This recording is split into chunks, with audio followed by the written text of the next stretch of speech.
Oi, gente, como é que vocês estão? Finalmente chegamos nesse livro, né? Paixão Segundo GH. Esse aqui, gente, é tiro, porrada e bomba, entendeu? É babado. Isso aqui não é para os fracos, isso aqui é só para os fortes, para os intensos, para aqueles que são de alma formada, né? A Clarice vai até comentar isso aqui na epígrafe, que ela diz assim: esse livro é como um livro qualquer. Mas eu ficaria contente se fosse lido apenas por pessoas de alma já formada. Aquelas que sabem que a aproximação do que quer que seja se faz gradualmente e penosamente, atravessando inclusive o oposto daquilo que vai se aproximar. Aquelas pessoas que só elas entenderão bem devagar que esse livro nada tira de ninguém. A mim, por exemplo, a personagem GH foi dando pouco a pouco uma alegria difícil, mas chama-se de alegria. Então vamos falar um pouco hoje sobre Paixão Segundo GH. Gente, a primeira vez que eu escutei isso foi uma tia minha, que eu tenho, assim, muito querida, e vejo ela como uma pessoa muito inteligente, falando que ela lia GH na adolescência. Eu falei, gente, esse livro deve ser dificílimo. Já fiquei tensa, porque eu faço um clube do livro sobre Clarice. Falei, gente, vai que eu não entendo nada. Tava tensa, confesso que esse pré, assim, foi muita tensão, mas aí foi interessante observar como que foi criado esse livro, né? Quem era Clarice aqui nesse ano de estreia desse livro?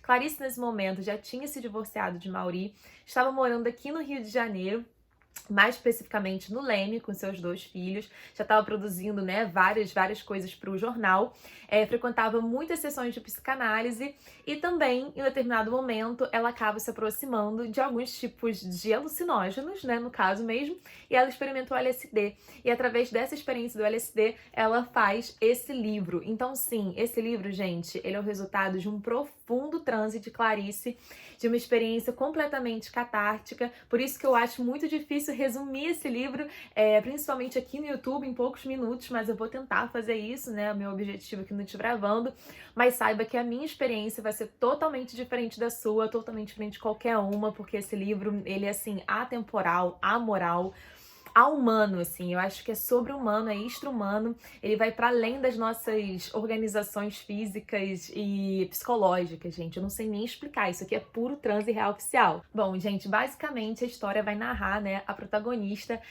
em primeira pessoa, que é a GH. Quem é a GH? A gente não sabe exatamente o nome dessa protagonista, a gente só conhece as siglas, tem algumas teorias que falam que GH seria gênero humano, gente humana, querendo dizer que todos nós em sociedade somos GH, mas eu não acredito nisso. Eu acho que GH é um recorte muito específico de uma mulher de muitas posses, né? Uma mulher com muitos privilégios, branca, sem filhos, sem nenhum homem que a segure, né? Que a possua nesse caso, que é uma diferença, né? Todos os demais livros de Clarice geralmente tem algum homem perpassando e nesse não tem a presença de homem nenhum. E ela é uma escultora, ela tem uma condição excelente e ela possui também algumas empregadas, entre elas Janaí, que ela acaba despedindo. Então é isso que a gente conhece de Clarice. Eu acho que é o momento de Clarice até que, cara, não adianta. Todo protagonista de Clarice, eu acho que tem Clarice nessa protagonista. E no caso de H não é diferente. Nesse momento, ela estava divorciada de Mauri. Então acredito eu que ela não tinha realmente essa influência masculina tão perto e ela se distancia completamente desse ideal. E ela também é uma mulher de posse, uma mulher branca, uma mulher que tem condições excelentes de vida, né? Por mais que ela trabalhava no jornal para se sustentar, como ela dizia nos seus artigos e crônicas, eu não acredito muito nisso porque ela recebia ali uma quantidade interessante de dinheiro do Mauri, né?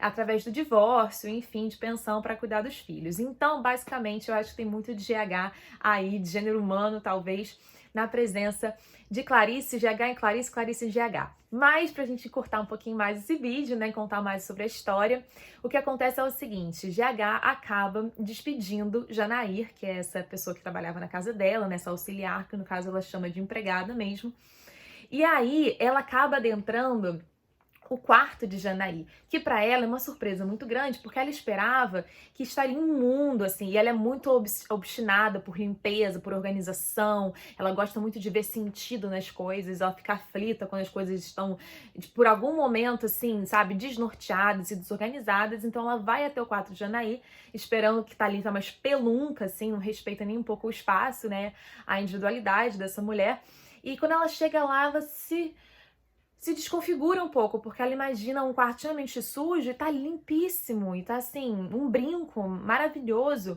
E ela vai adentrando e ela vê assim uma figura talhada uma talhada na pedra, no caso é uma parede, mas é como se fosse uma figura assim, pré-histórica mesmo, sabe? Que é um homem, uma mulher e um bicho no meio, assim.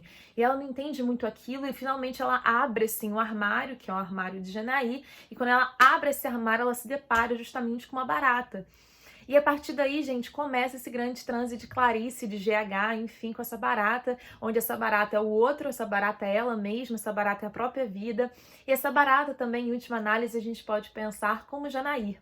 Existe um artigo que eu fiquei completamente alucinada, que está presente aqui nesse livro, que se chama Quanto ao Futuro, organização do Júlio Diniz, Clarice Quanto ao Futuro, aqui pela Bazar do Tempo, que eu recebi deles. Muito obrigada. Beijo, Bazar do Tempo. E esse artigo é escrito pela Ana Kiefer, que é aqui uma professora, né, da PUC, que eu tive a honra também de participar de alguns projetos com ela.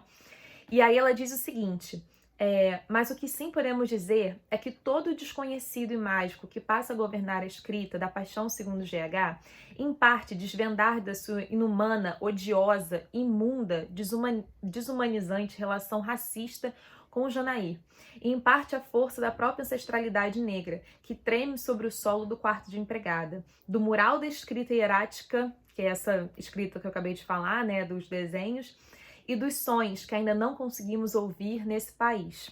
Os tambores atabaques tremem sobre os quartos das janaíras que habitam ainda hoje a maior parte das casas brasileiras de classes abastadas. Então ela vai trazer aqui uma repercussão realmente antirracista da gente ler esse livro pensando também no recorte de, além de classe, além de gênero, também em raça. E eu achei super interessante trazer esse personagem, porque Janaí é muito importante, por mais que ela não tenha, vamos dizer assim, corpo, ela tem um corpo físico, claro, mas ela não tem voz, vamos dizer assim, né? A gente não tem essa contraposição, mas a gente sabe que sem Janaí não teria quarto, sem esse quarto não teria o transe, sem esse transe não teria barato, não teria história, não teria enredo. Então, eu trago realmente Janaí, porque eu percebo que as pessoas não trazem ela em nenhuma resenha. Eu acho isso um absurdo, porque sem ela realmente não teríamos história. Então é isso, gente. Eu realmente vou parar por aqui, porque a Paixão segundo GH, ele é um transe. Então não tem como eu descrever exatamente o transe de Clarice, muito menos o meu transe ao lê-lo. Eu só indico realmente ler com muita calma.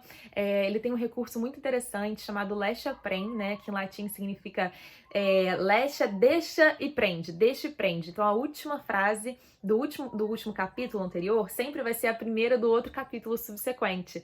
Então é como se você realmente não pudesse sair daquilo. Você é convidado, a Clarice chama a gente, né, um interlocutor com ela, de uma mão quente decepada. É como se a gente estivesse guiando ela para um caminho onde ela vai conseguir contar essa história. Porque essa história, ela precisa se deformar, se desorganizar enquanto humana, para depois que se desconstruir, ela vai se construir de novo e contar essa história em linguagem, né? Então esse é o grande desafio desse livro.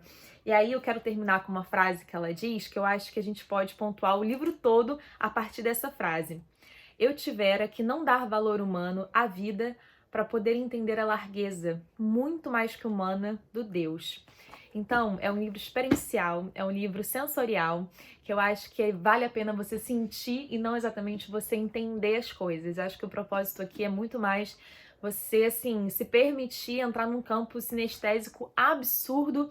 É uma das maiores obras-primas que a gente tem da Clarice, então, enfim, eu realmente indico esse, sombra de dúvida. Talvez não para você iniciar e desbravar a Clarice, mas com certeza em um momento da sua vida, né?